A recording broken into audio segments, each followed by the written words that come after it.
성경 말씀 출애굽기 18장을 보겠습니다.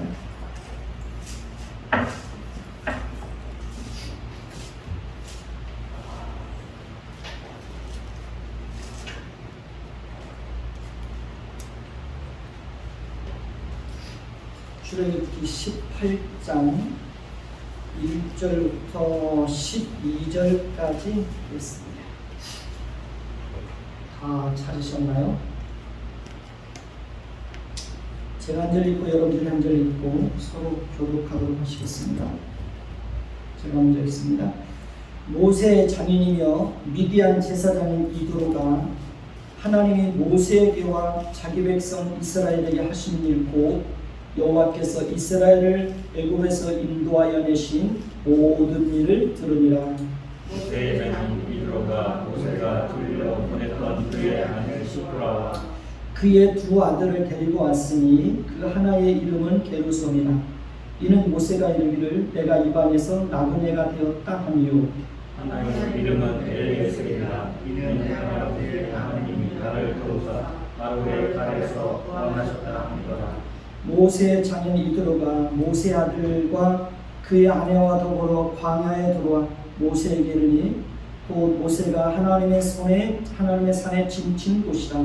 그가 모세에게 말을 전하되 내 장인 이도로가 내 아내와 그와 함께한 그의 두 아들과 더불어 내게 왔노라.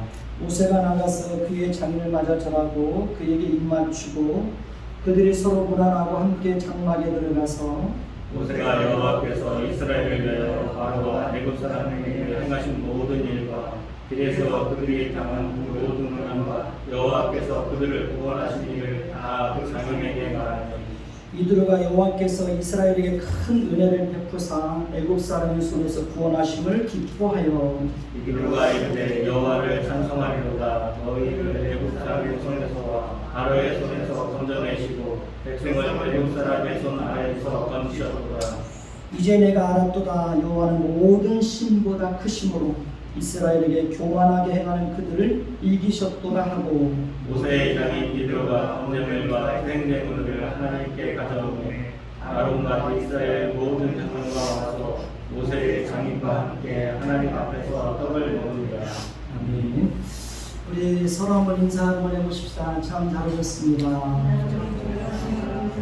네, 반갑습니다. 네. 오늘 본문에는 모세와 모세의 장인인 이도로가 만나는 장면이 기록되어 있습니다. 오늘 말씀 18장 1절을 다시 한번 볼까요? 18장 1절을 보면 모세의 장인이며 미디안 제사장인 이도로가 하나님이 모세에게와 자기 백성 이스라엘에게 하신 일 곧 누가? 여호와께서 이스라엘을 애굽에서 인도하여 내신 모든 일을 들으니라 라고 말씀하고 있습니다. 무엇을 보고 듣느냐 하는 것은 굉장히 중요한 것이죠. 그렇죠? 그러니까 왜냐하면 사람은 무엇을 보고 듣느냐에 따라서 그 사람의 생각과 삶과 가치관에 많은 영향을 미치게 되기 때문에 그렇습니다. 우리가 잘 아는 말씀 있죠? 로마서 10장 17절 말씀. 믿음은 들음에서 나며 들음은 그리스도의 말씀으로 말미암았느니라. 우리가 어떻게 하나님에 대해서 알 수 있을까요? 우리가 어떻게 그리스도에 대해서 알 수 있을까요? 우리가 어떻게 구원의 비밀을 알 수 있을까요? 우리가 어떻게 하나님의 말씀을 알 수 있을까요? 우리가 어떻게 하나님께 대한 믿음을 가질 수 있을까요? 그것은 오직 우리가 하나님의 말씀을 성실하게 읽고 듣고 하나님의 말씀에 성실하게 순종할 때만 가능한 거죠. 물론 누구나 다 듣는다고 해서 믿음을 가질 수 있는 것은 아니죠. 하나님께서 믿음을 선물로 주실 때에만 우리는 뭘 가질 수 있습니까? 믿음을 가질 수가 있는 것입니다. 참된 믿음은 오직 창세전에 그리스도 예수 안에서 하나님의 자녀로 선택받은 자들에게만 아무 조건 없이 은혜로 주어지는 것입니다. 믿음은 하나님이 주셔야 가질 수가 있는 것입니다. 내가 믿고 싶다고 해서 믿는 것이 절대로 아닙니다. 하나님이 주셔야 되는 겁니다. 그럼에도 불구하고 믿음이 자라가는 과정에서 우리가 반드시 해야 할 일이 있죠. 그것은 말씀을 듣는 일에 열심을 내야 합니다. 그러니까 하나님께서 은혜로 믿음을 선물로 주셨다고 해도 말씀을 듣는 일에 열심을 내지 않으면, 하나님의 말씀을 듣고 순종하지 않으면 믿음이 자랄 수가 있을까요? 없을까요? 믿음이 자랄 수가 없습니다. 그러니까 하나님의 은혜로 믿음을 선물로 받았다고 해서 모두가 동일한 믿음을 가질 수는 없는 것입니다. 왜냐하면 말씀을 듣는 일에 열심을 내는 사람과 말씀을 듣고 예배하는 일에 게으른 사람과는 분명히 뭐가 있습니까? 차이가 있게 마련입니다. 그러니까 말씀을 아는 것과 하나님을 아는 일에 열심을 내는 사람들이 하나님의 말씀에 대해서 더 깊이 있게 알 수 있고, 하나님이 어떤 분인지에 대해서 더 풍성하게 경험할 수 있습니다.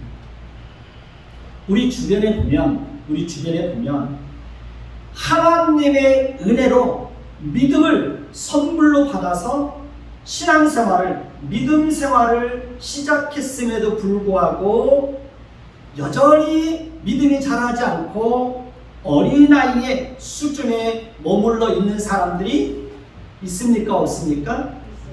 그런 분들이 있습니다.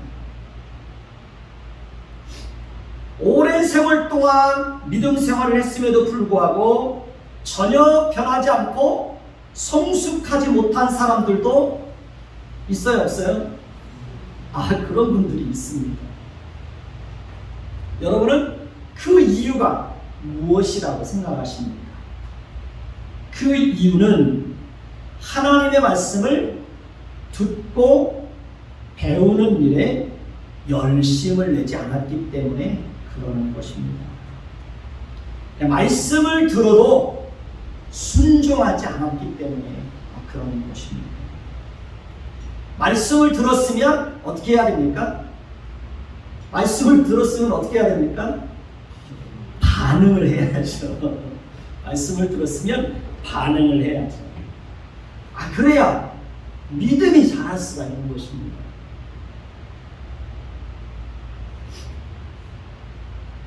그러니까 말씀을 들었으면 그 말씀에 반응을 해야 말씀이 우리 생활 속에서 이루어지는 것을 체험할 수 있고, 하나님이 어떤 분인지에 대해서도 더 깊이 알아갈 수 있게 되는 것입니다. 로마서 12장 11절을 보면 우리 암송하고 있는 말씀이죠. 부지런하여 게으르지 말고 열심을 품고 주를 섬겨라. 그렇습니다. 우리는 하나님을 예배하는 일에도 어떻게 해야 됩니까? 열심을 내야 됩니다. 우리는 말씀을 읽고 듣고 배우는 일에도 어떻게 해야 됩니까? 열심히 있어야 됩니다. 열심히 있어야 됩니다. 제가 말했지만 저도 청년회 때 교회에서 뭐 이렇게 누가 성경 공부를 가르쳐 주지도 않았지만 기독교 백화점에 가가지고 성경 공부 교재를 사다가 매일 밤마다 이렇게 직장에서 퇴근하고 오면 혼자 집에서 성경 구절을 일일이 다 찾아서 적어가면서 성경 공부를 했던 적이 있습니다. 하나님은 저에게 그런 열심을 주셨어요. 그게 은혜죠. 하나님이 저한테 주신 은혜였어요. 우리는 하나님을 아는 일에도 뭐 해야 됩니까? 열심을 해야 되죠. 오라 우리가 여호와를 알되 힘써서 여호와를 알자. 하나님을 아는 일에도 힘써야 된다는 겁니다. 그래야 하나님을 알아갈 수가 있는 것입니다. 기도하는 일에도 열심히 써야 되죠. 사무엘 선지자가 고백했던 것처럼 내가 이 백성을 위하여 기도하기를 싫은 죄를 여호와 앞에 결단코 범하지 않겠노라. 그러니까 사무엘의 그 마음속에는 기도에 대한 열심이 있었던 거죠. 기도에 대한 열정이 있었던 거죠. 그러니까 하나님 앞에서 백성들을 위해서 기도하기를 싫은 죄를 결단코 범하지 않겠다고 이스라엘 백성들 앞에서 고백했던 것입니다. 우리는 말씀에 순종하는 일에도 열심히 써야 됩니다. 하나님이 어떤 사람들에게 은혜를 베풀어 주실까요? 하나님은 말씀을 사모하는 사람들에게 은혜를 주십니다. 하나님은 열심을 품고 주를 섬기는 사람들에게 더 큰 은혜를 주십니다. 그것이 하나님의 공의입니다. 하나님은 성실하게 기도하는 사람들에게 하나님의 일하심을 어떻게 해요? 풍성하게 경험하게 하십니다. 제가 여러분들에게 말씀을 드렸죠. 그 전에 우리 프레지오가 오래돼서 차를 바꿔야 되는데 차를 잘 영편은 안 되고 하나님 앞에 그냥 어린아이 같은 마음으로 그렇게 기도했었어요. 하나님, 누가 차를 한 대 선물해 줬으면 좋겠습니다. 그냥 순수한 마음으로, 어린애 같은 마음으로 하나님께 그렇게 기도합니다. 근데 그 기도를 오래 하지도 않았어요. 한 12월 12월 중순쯤에서 12월 말일까지 한 보름 정도 기도했던 것 같아요. 근데 기적이 일어났었잖아요. 하나님이 스타렉스를 진짜 선물로 주셨잖아요. 제가 하나님 앞에 기도하지 않았다면 하나님이 그런 은혜를 주셨을까요? 하나님이 그런 은혜를 주셨을까요? 그런 은혜는 없는 거죠. 기도하니까 하나님은 그런 은혜를 주시는 것입니다. 제가 어떻게 하나님의 일하심을 풍성하게 경험할 수 있었을까요? 제가 어떻게 제 인생 속에서 하나님께서 베푸시는 기적을 풍성하게 경험할 수 있었을까요? 그 이유는 오직 하나님 앞에 성실하게 기도하며 살아왔기 때문에 그러는 것입니다. 잠언 20장 12절을 보면 한번 따라서 볼까요? 듣는 귀와 보는 눈은 다 여호와께서 지으신 것이라. 그렇습니다. 그러니까 듣는 귀와 보는 눈은 하나님이 지으신 거예요. 그렇습니다. 그러니까 이 시간에 우리가 함께 모여서 같은 장소에서 똑같은 말씀을 듣고 있지만 듣는다고 해서 그 말씀이 다 귀에 들려지는 것은 아니죠. 말씀을 보고 있다고 해서 그 말씀이 다 우리 눈에 보여지는 것은 아니죠.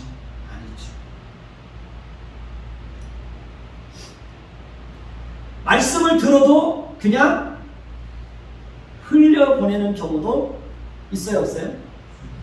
말씀을 들어도 그냥 흘려서 듣는 경우도 많이 있습니다. 지난번에요, 저희 막내가 그 휴가를 나왔어요. 휴가를 나와가지고 제가 막내한테 그런 얘기를 했어요. 야 선민아, 요즘 형수님이 임신해가지고 인터 때문에 좀 힘든가 보더라. 그냥 저는 이렇게 얘기를 했는데, 선민이가 그 말을 이렇게 흘려듣지 않고 군대에 들어가가지고 인터넷에 다 검색을 해가지고 입덧하는데 좋은 것이 뭔가 찾아봐가지고 탄산수, 이렇게 입덧하는 사람들한테는 탄산수가 좋은가 봐요. 근데 탄산수만 먹으면 맛이 없으니까 거기다가 매실청을 넣어서 먹으면 그래도 마실만하다고 막내가 형수님한테 그 탄산수 몇 박스하고 매실청을 사서 보내는 거예요. 그러니까 형수님이 성민이를 보면 감동을 하겠어요? 안 하겠어요? 감동을 하겠어요? 안 하겠어요? 감동을 하죠. 그러니까 참 그냥 아빠는 그냥 단순하게 했던 얘기인데 그걸 흘려듣지 않고 군대 가서 형수님 요즘에 입덧하느라고 힘드시죠? 그러면서 탄산수하고 매실청을 사서 그걸 보내는 걸 보면서 참 아들한테도 배울 게 많구나, 그런 생각이 들더라고요. 그러니까 형수님이 도련님을 귀하게 보지 않을 수 없는 거죠. 아버님, 그 도련님 때문에 제가 감동했어요. 그러면서 문자가 왔어요. 그러니까 어떤 사람은 똑같은 말을 들어도 그냥 흘려서 듣는 사람이 있는가 하면, 어떤 사람은 그 말씀을 그냥 가볍게 던져도 그 말씀을 어떻게 해요? 귀담아 듣는 사람도 있어요. 귀담아 듣는 사람.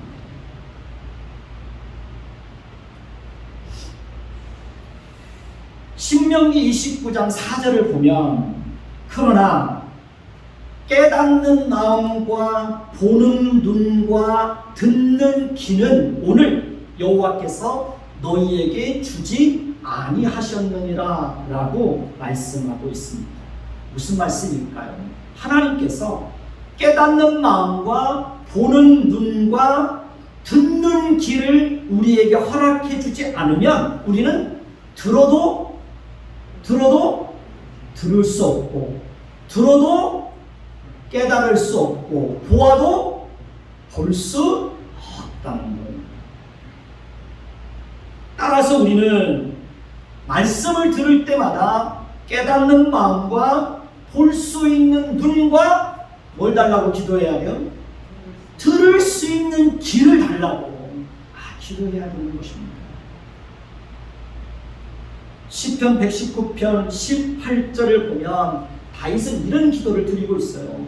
내 눈을 열어서 주의 율법에서 놀라운 것을 보게 하옵소서. 내 눈을 열어서 주의 율법에서 놀라운 것을 보게 하옵소서. 우리도 다윗이 기도했던 것처럼 우리의 눈을 열어서 주의 말씀에서 놀라운 것을 발견할 수 있게 달라고 기도해야 됩니다. 하나님께서 우리의 눈을 열어서 주의 율법에서 놀라운 것을 보게 하면 하나님의 말씀이 우리의 입에 꿀과 송이꿀처럼 달게 느껴지는 겁니다. 여러분 그런 거 경험하신 적이 있나요?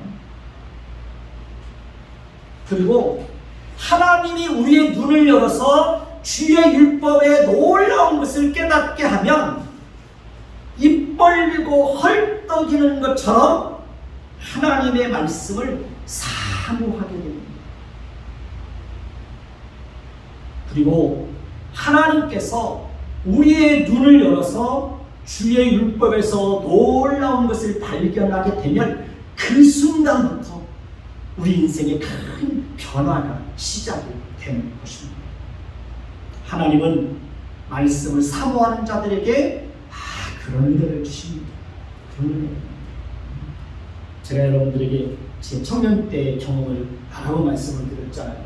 저는 청년 때 그 예배 시간 전에 1시간 전에 강대상에 뭐 이렇게 목사님 물 드실 수 있도록 물 떠서 올려놓고 1시간 전에 가가지고 그때만 해도 이렇게 의자가 놓여 있었던 건 아니고 방석을 놓았었으니까요.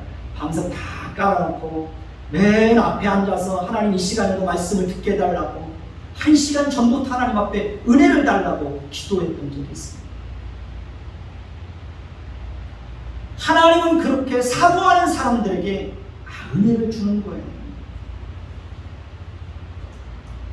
하나님은 저의 눈을 열어서 하나님의 말씀을 통해서 하나님의 성품을 풍성하게 발견하게 하셨습니다.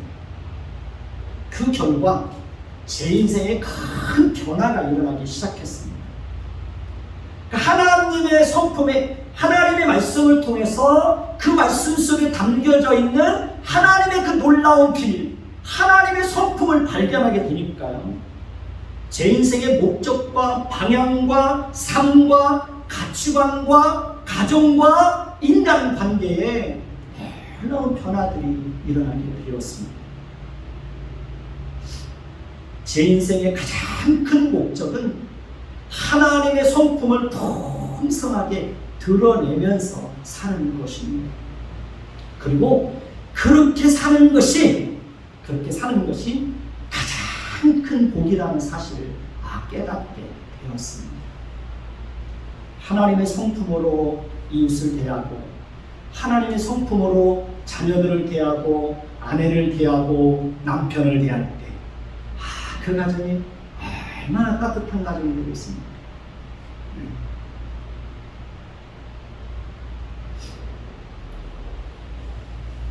깨닫는 마음이 없고 볼 수 있는 눈이 없고 들을 귀가 없는 사람은 남편과 아내와 자식들이 힘들어하는 것을 보아도 무엇 때문에 힘들어하는지, 무엇 때문에 마음 아파하는지, 무엇 때문에 눈물을 흘리는지 알아요, 몰라요? 알아요, 몰라요? 몰라요.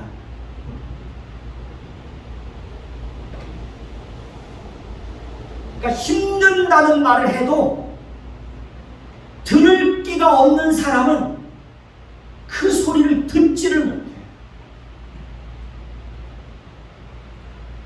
힘든 것을 보아도 보는 눈이 없는 사람은 그 사람이 왜 그렇게 힘들어하는지 볼 줄을 몰라요. 그리고 마음이 완악하고 강팍한 사람들은 상대방이 힘들어하고 고통스러워하는 것을 보면서도 애써 모른 척하고 외면해버립니다. 그래서 우리는 눈을 크게 뜨고 상대방의 형편을 자세히 살필 줄 알아야 됩니다. 저도 그 전에 청년 때 교회에 나이 드신 그 할머니 전도사님이 계셨어요. 결혼을 했지만 자녀가 없었고 굉장히 어렵고 힘들게 사는 그런 전도사님이셨어요. 남편은 뇌출혈로 쓰러져서 늘 그렇게 그 조그마한 그 방에 이제 계셨었고요. 그 전사님을 교회에서 만나면 머리끝에서 발끝까지 항상 살폈어요. 신발이 떨어지지 않았는지, 옷이 헤어지지 않았는지. 그래서 제가 여러분들도 보면은 머리 스타일이 바뀌면 다 알잖아요. 전사님도 머리 하셨잖아요. 그렇죠? 제가 다 알아요. 다 알아요. 머리 스타일만 바꿔도 다 알아요. 그러니까 그때 그러니까 상대방을 보면 늘 살피는 게 이렇게 그 습관이 되었어요. 습관이 되었어요.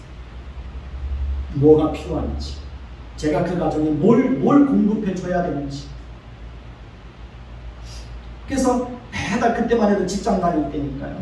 매달 월급 타면 월급날 그 할머니 전사님이 한 달 동안 드실 수 있는 걸 시장을 봐가지고 갖다 드렸어요. 계란이며 고추장이며 된장이며 그 소소한 것까지 다 사서 이렇게 한 달 드실 것을 이렇게 갖다 드리고 가서 그분과 함께 저녁을 먹고 그렇게 왔던 적이 있어요. 우리는 눈을 크게 떠야 돼요. 상대방이 어떤 형편에 놓여 있는지를 늘 살필 줄 알아야 돼요. 우리는 상대방의 말에도 항상 귀를 기울일 줄 알아야 돼요. 우리는 상대방의 마음을 헤아릴 줄 알아야 돼요. 그렇게 해야 서로 잘 소통할 수가 있는 거예요. 우리가 왜 서로 소통하지 못하고 사는 것입니까? 제가 요즘에 소통에 대한 강의를 이렇게 자주 듣고 있는데, 사람들이 왜 서로 소통하지 못하는 거예요? 왜 가정 안에서 부모와 자식과 남편과 아내가 서로 소통하지 못하고 제대로 된 대화도 이루어지지 못하고 왜 그렇게 사는 걸까요? 왜 그런 거예요? 왜 그렇게 사람들이 인간관계 때문에 힘들어하는 거예요? 소통이 되지 않기 때문에 힘들게 사는 거예요. 소통이 되지 않는 이유는 상대방의 말에 귀를 기울이지 않기 때문에 그러는 거예요. 소통이 되지 않는 사람들의 특징이 뭐냐면 상대방의 말을 듣지를 않아요. 소통이 안 되는 거예요. 소통이 안 되니까 힘든 거죠. 힘든 거죠.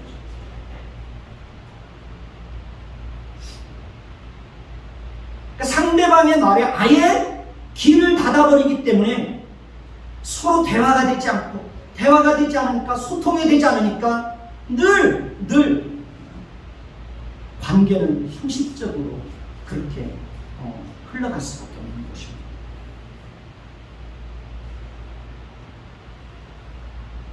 상대방의 말에 귀를 좀 기울여서 한번 들어보십시오. 잘 들어보세요. 불편한 말도 한번 들어보세요. 불편한 말. 불편한 말도 들을 줄 알아야, 그 사람이 왜 그런 말을 하는지 알아야 서로 소통할 수가 있습니다. 마태복음 13장 16절을 보면 너희 눈은 봄으로 너희 귀는 들음으로 복이 있도다. 너희 눈은 봄으로 너희 귀는 들음으로 복이 있도다. 그렇습니다. 보는 눈과 듣는 귀를 가진 사람이 어떤 사람이에요? 어떤 사람이에요? 복 있는 사람. 보는 눈을 가진 사람이 말씀을 읽을 때 하나님의 뜻을 발견할 수 있고요. 듣는 귀를 가진 사람이 말씀을 들을 때 깨닫는 은혜가 있게 되는 거예요. 그리고 말씀을 듣고 순종할 때 삶의 변화가 시작이 되는 거예요. 말씀을 듣고 순종할 때 30배, 60배, 100배 결실을 맺는다고 주님께서 그렇게 말씀을 하셨습니다. 말씀을 듣고도 순종하지 않으면 아무런 변화도 기적도 일어나지 않습니다. 말씀을 듣고도 순종하지 않으면 하나님은 절대로 그런 사람의 기도에 귀를 기울이지 않습니다. 여러분들이 기도하기 전에 말씀을 듣고 순종하십시오. 그리고 기도하십시오. 기도하십시오. 잠언 21장 13절을 보면 귀를 막고 가난한 자가 부르짖는 소리를 듣지 아니하면 자기가 부르짖을 때에도 들을 자가 없다.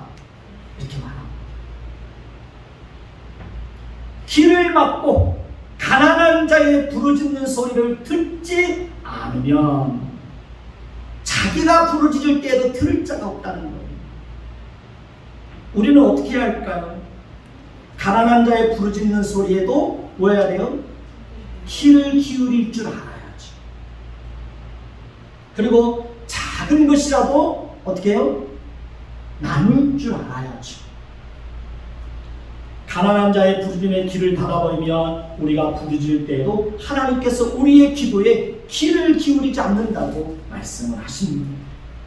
여러분, 잘 듣고 깨닫는 사람이 복 있는 사람입니다. 깨닫지 못하는 사람은 뭐와 같다고요? 멸망하는 짐승과 같다. 존귀에 처하나 깨닫지 못하는 사람은 멸망하는 짐승과 같다. 깨닫는 사람이 복 있는 사람이고요.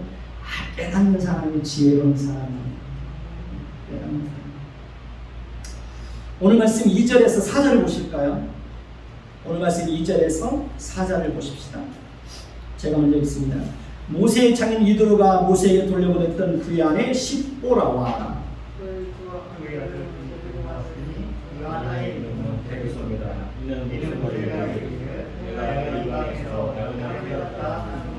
하나의 이름은 엘리에셀이라. 이는 내 아버지 하나님이 나를 도우사 바로의 칼에서 구원하셨다 함이더라.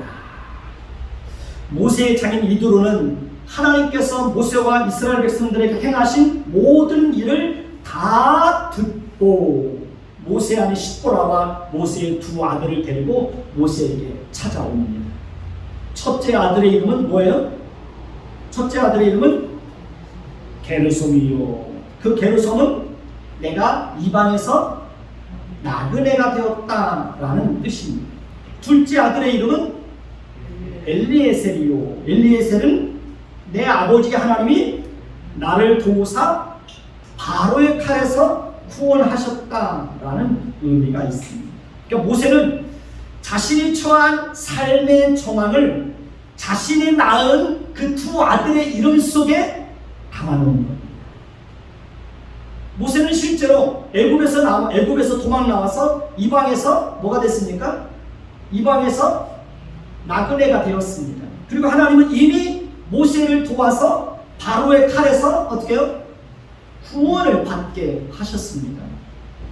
하나님이 모세를 바로의 칼에서 구원하여 주지 않았다면 모세는 자기 백성을 구원하기 위해서 애굽 사람을 죽인 사건으로 인하여 바로의 손에 잡혀서 죽게 되었을 것입니다.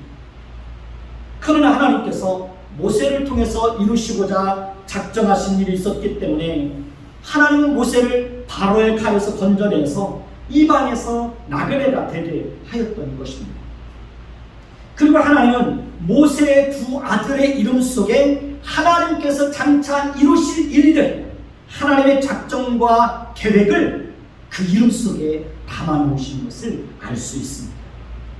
이스라엘 백성들은 하나님께서 아브라함과 이삭과 야곱과 그들의 후손들에게 주시겠다고 약속하신 가나안 땅을 떠나 어디로 내려갔습니까? 애굽에 내려가서 애굽에 있는 그 고센 땅에서 나그네로 살고 있었습니다.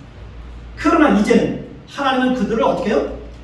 바로의 칼에서 건져내어서 광야로 나오게 하셨습니다. 하나님은 그들을 광야에서만 머물게 하는 것이 아니라 반드시 약속의 땅으로 그들을 데리고 들어가게 될 것입니다. 모세는 하나님께서 게르솜과 엘리에셀의 이름 속에 담겨져 있던 그 의미대로 이스라엘 백성들을 바로의 칼에서 건져내서 광야로 인도해 내신 것을 보면서 하나님이 자신을 작정하시고 계획하신 것을 어떻게 이루어 가시는지를 그 눈으로 똑똑히 보고 있는 것입니다. 그러니 모세의 마음속에는 큰 감동이 있었을 것이라고 생각을 합니다. 5절에서 7절의 내용을 보면 모세의 장인 이드로가 모세의 아들들과 그의 아내와 더불어 광야에 들어와 모세가 하나님의 수상에 진춘 곳에 이르게 되는 것을 봅니다. 모세는 장인이 모세의 아내와 그의 두 아들을 데리고 왔다는 소식을 듣고 장막에서 나가서 반갑게 장인을 맞이하여 절하고 그에게 입맞추고 서로 문안하고 함께 장막에 들어가는 것을 봅니다. 만약에 하나님께서 모세와 이스라엘 백성들을 바로의 칼에서 건져주지 않았다면 모세는 가족을 다시 만나는 기쁨을 맛볼 수 있었을까요? 없었을까요? 가족을 다시 만나는 기쁨을 맛보지 못했을 것입니다.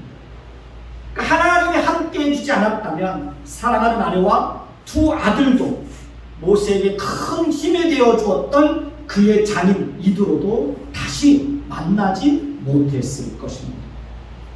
여러분, 모세의 장인 이드로는 뜻밖에도 하나님의 친구라는 그런 이름의 뜻을 가지고 있습니다. 놀랍죠? 그러니까 그는 비록 미디안 사람이었지만 하나님의 특별한 은혜로 하나님을 알고 하나님을 신실하게 섬기고 있었던 사람이라는 것을 알 수 있습니다. 하나님의 친구였다면 하나님과 얼마나 친밀한 관계를 누리고 있었는지를 더 추측해 볼 수 있습니다. 모세의 장인 이드로는 정말 훌륭한 성품을 가진 사람이라는 것을 알 수가 있습니다.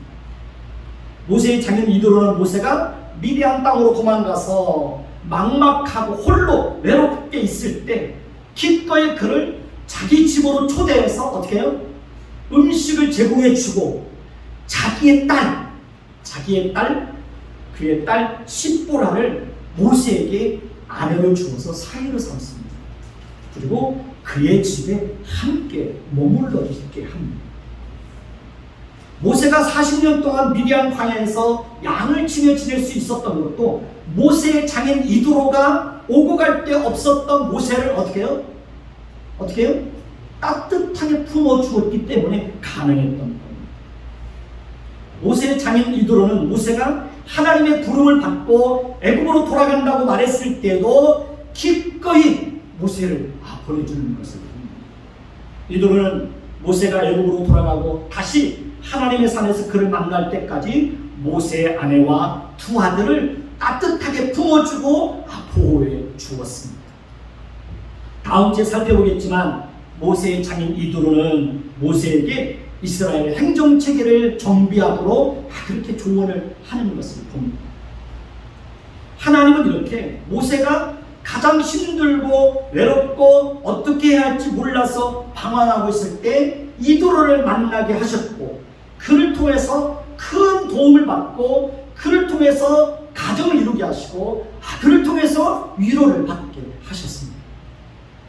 모세가 미디안에서 그의 장인 이드로를 만난 것은 하나님이 모세를 위해서 예비하신 특별한 은혜요, 특별한 축복이었습니다. 모세가 그의 장인 이드로를 만난 것은 모세에게는 로또였습니다. 큰 행운이었습니다. 사람을 잘 만나는 것이 이렇게 큰 복입니다. 차라리 새끼 빼앗긴 암곰을 만날지언정 미련한 일을 행하는 미련한 자를 만나지 말 것이다. 만남의 복이 얼마나 중요한지를 가르쳐주는 말씀이죠. 어떤 사람을 만나느냐에 따라서 우리의 운명과 우리의 행복과 우리의 미래는 얼마든지 달라질 수 있는 것입니다. 부모가 자식을 잘 만나는 것도 참 복입니다. 자식이 부모를 잘 만나는 것도 큰 복입니다.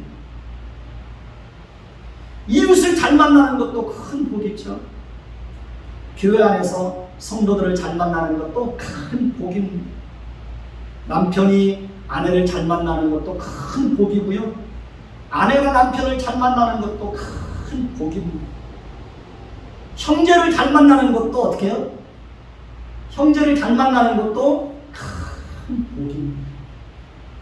형제끼리 서로 싸우고 다투고 갈라서고 원수 맺고 그렇게 사는 그 가정들이 얼마나 많습니까? 실제로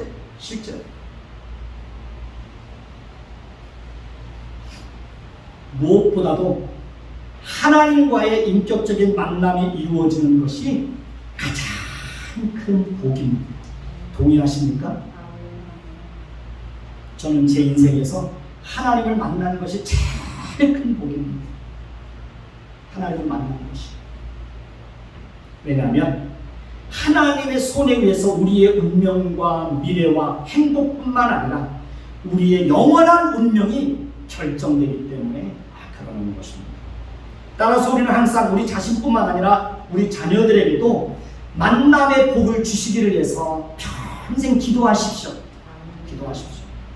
만남의 복을 주시기 위해서 평생 기도하세요. 특별히 우리 가족과 자녀와 이웃들이 하나님을 인격적으로 만날 수 있도록 여러분 기도하십시오. 하나님을 만나면 인생이 변합니다. 하나님을 만나면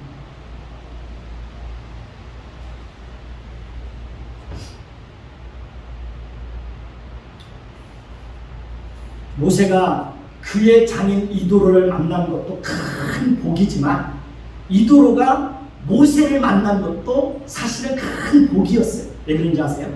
이도로는 모세를 통해서 하나님이 어떤 분인지를 어떻게 해요? 분명하게 알게 되었기 때문에 그렇습니다.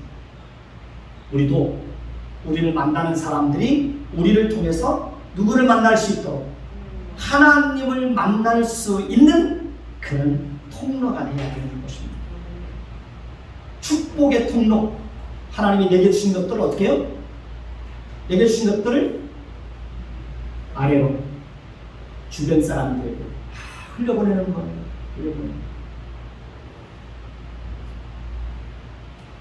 제가 우리 아들한테요, 부산에 있는 아들한테요, 그 어머니가 지난번에 시골에 갔을 때 그 쌀을 10kg짜리 2포대를 사줘가지고 저희 집에 이제 쌀이 있어서 그 쌀이 있나 물어봤더니 쌀이 다 떨어질 때가 됐다고 그래서 요즘에 집사람이 이제 중앙보호센터에서 밥을 계속 갖고 오니까 집에서 밥할 일이 없어요. 쌀 떨어질 일이 없어요.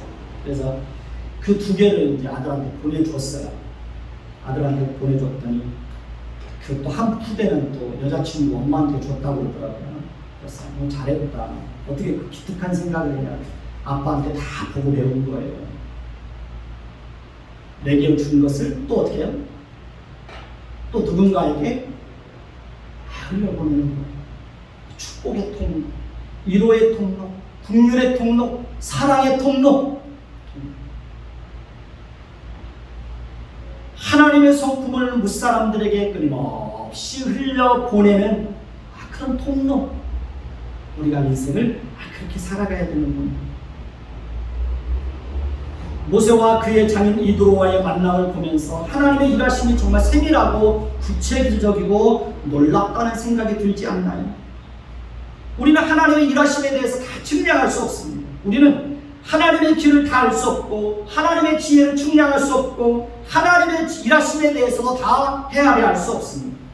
하나님은 보편적이고 일반적인 방식을 통해서도 일하지만 때로는 우리의 생각과 우리의 한계와 능력과 우리의 정황을 뛰어넘어서 초월적인 방식으로 일하실 때도 많이 있기 때문에 그렇습니다. 오늘 말씀 8절을 보십시오. 오늘 말씀 8절입니다. 같이 읽습니다. 모세가 여호와께서 이스라엘을 위하여 바로와 애굽 사람에게 행하신 모든 일과 길에서 그들이 당한 모든 고난과 여호와께서 그들을 구원하신 일을 다 그 장인에게 말하였다고 하고 있습니다.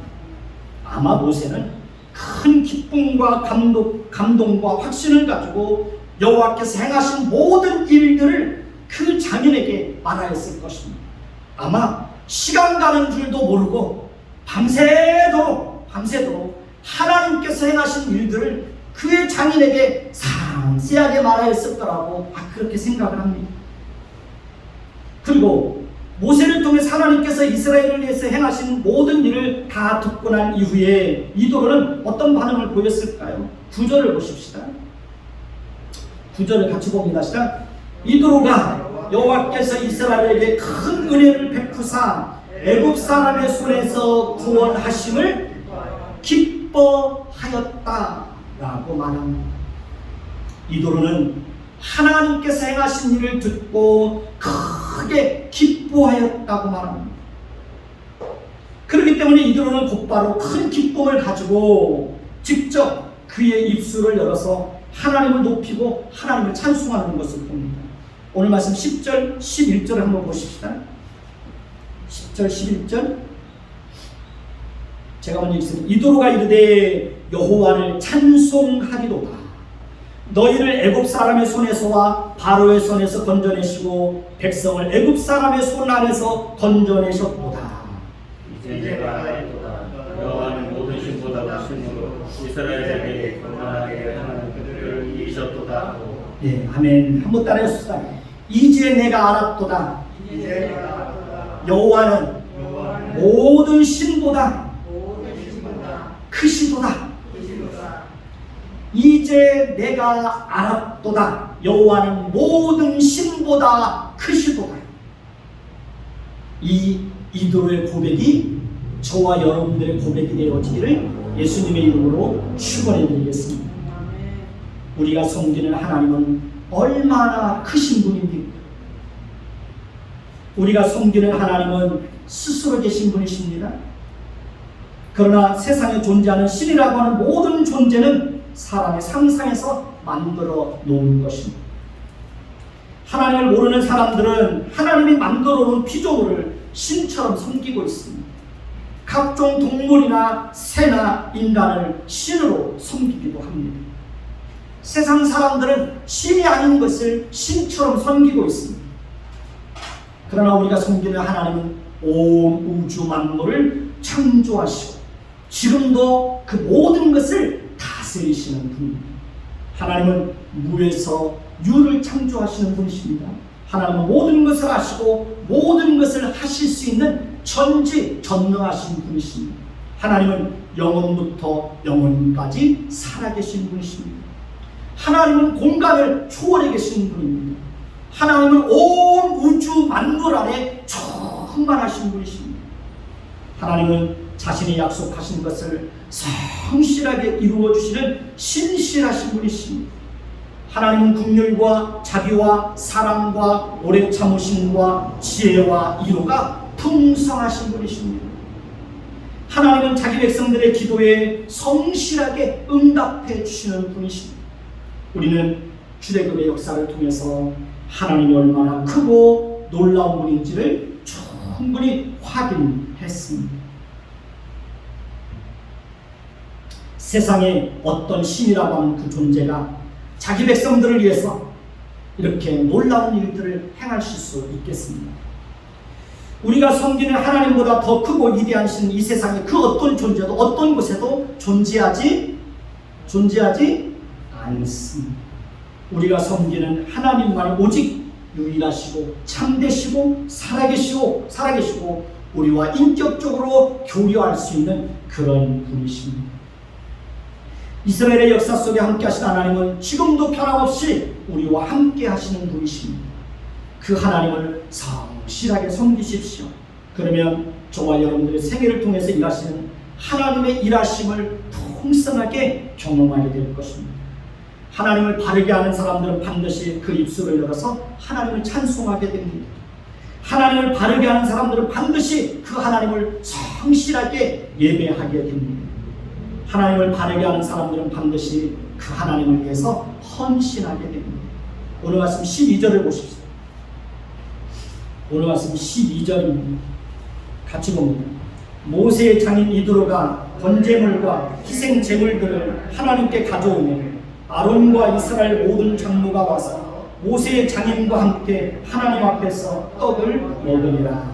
이드로가 하나님께 번제물과 희생제물을 가져온 것은 너무나 당연한 것입니다. 왜냐하면 그는 하나님보다 더 크신 분이 없다는 것을 분명하게 알았기 때문에 그렇습니다. 성도들의 말씀을 듣고 예배를 드리는 자세를 보면 그가 하나님을 어떤 분으로 알고 있는지 금방 알 수 있습니다. 하나님을 바르게 하는 사람은 절대로 하나님의 말씀을 들을 때 가볍게 듣지 않습니다. 하나님을 바르게 하는 사람들은 절대로 하나님을 예배하는 것을 가볍게 여기지 않습니다. 하나님을 바르게 하는 사람은 하나님을 예배하는 것을 가장 중요하고 우선되게 여기고 살아갑니다. 자신이 어떤 존재인지를 알고 하나님이 어떤 분인지를 아는 사람은 반드시 하나님 앞에 기도하는 사람으로 그 인생을 살아가게 되는 것입니다. 하나님은 이스라엘의 역사 속에서만 존재하시고 일하신 분이시고 우리와 전혀 상관없고 우리의 문제와 완전히 동떨어져 계신 그런 분이 아닙니다. 하나님은 언제나 동일하시고 우리와 함께 하시는 분입니다. 하나님은 우리의 작은 신음소리에도 어떻게 해요? 작은 신음에도 응답하시는 분이십니다. 그러니 그 하나님을 성실하게 예배하시기를 바랍니다. 하나님을 예배하는 일에 최선을 다하십시오. 하나님 주일 오전 예배에도 오후 예배에도 성실하게 참여하십시오. 그것이 여러분에게 복이 되는 것입니다. 시간이 되면 수요 예배와 금요 기도에도 성실하게 참여하십시오. 하나님은 우리가 열심을 가지고 하나님을 섬기기를 원하십니다. 기도하겠습니다. 하나님, 무엇을 듣고 무엇을 보느냐에 따라서 우리 인생에 많은 변화가 일어나는 것을 우리는 알 수 있습니다. 하나님, 특별히 우리에게 들을 수 있는 귀를 주시고 볼 수 있는 눈을 허락하여 주시고 깨닫는 마음을 우리에게 허락하여 주옵소서. 말씀을 듣고도 잊어버리는 것이 아니라, 말씀을 듣고 흘려보내는 자들이 아니라, 말씀을 듣고 순종함으로 우리 인생 속에 함께 하시는 하나님의 선하심을 풍성하게 맛보할 수 있도록 은혜 베풀어 주옵소서. 부지런하여 게으르지 말고 열심을 품고 주를 섬기라고 말씀하셨으니 우리 땅에서 살아가는 동안 늘 열심을 품고 주를 섬길 수 있도록 은혜를 주옵소서. 예수 그리스도의 이름으로 감사하며 기도드립니다. 아멘.